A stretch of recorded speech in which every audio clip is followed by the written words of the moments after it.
Jagannath कण्ठशोभितकौस्तभ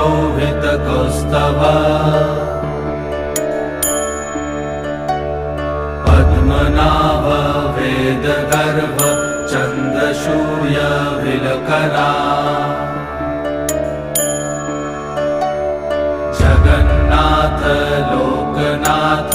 नीलाद्रीश परहरि